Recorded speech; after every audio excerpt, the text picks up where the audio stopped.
Sige, kapag nadaanan natin. Sige.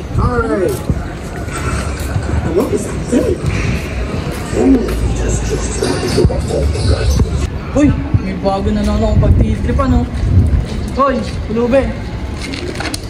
Hoy, laking tao mo dito.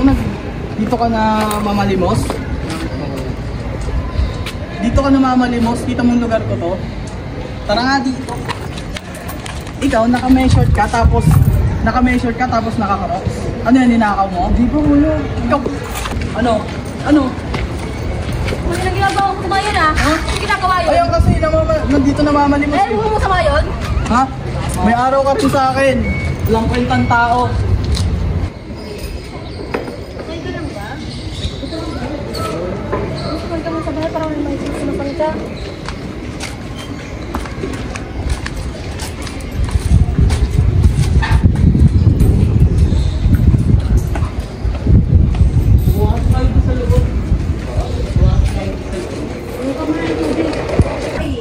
Opo, Kat, ano po? Oh, minum ka muna.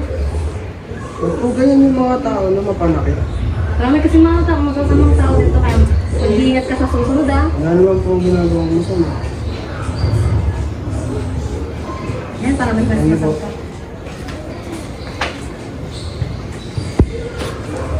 Kaya merong mga ganitong tao na bigla-bigla lang dumarating sa buhay mo na bigla kang sasaktan at walang gagawin sa yung mabuti. Ba't kaya may mga ganitong tao? No? Katulad na nangyari sa akin kanina, binato ako, suluntok ako.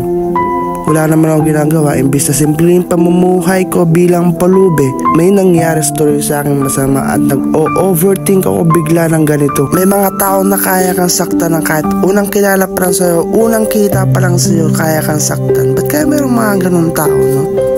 Walang magawa sa mundo o wala lang mapagtripan sa mundo, kaya yung mga taong Pulube ang napagtitripan niya. Ito ko ngayon naglalakad-lakad kung saan saan, nagmuni-muni, nag-iisip-isip kung ano ba yung nagawa kong mali para saktan niya, batoy ng bote, sundukin. Kaya sa mga taong ganyan, sana ay palarin kayo ng mabuti.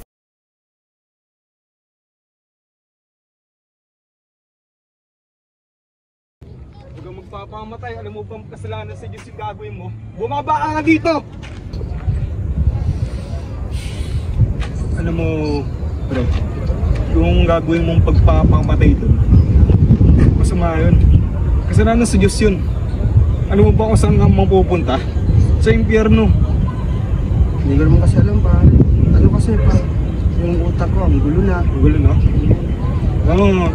Gusto mo kumain? Tara, doon tayo sa bahay.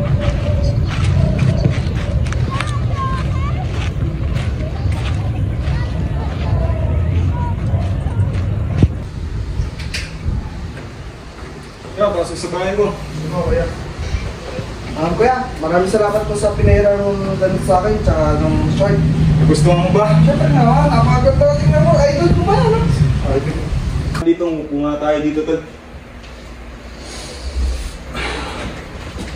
O nga pala, tol. Anong ang pangalan mo, tol? Martin po. Ako nga pala, Singitan. Alam mo, tol, yung mga problema na yan, kaya-kaya natin solusyonan yan.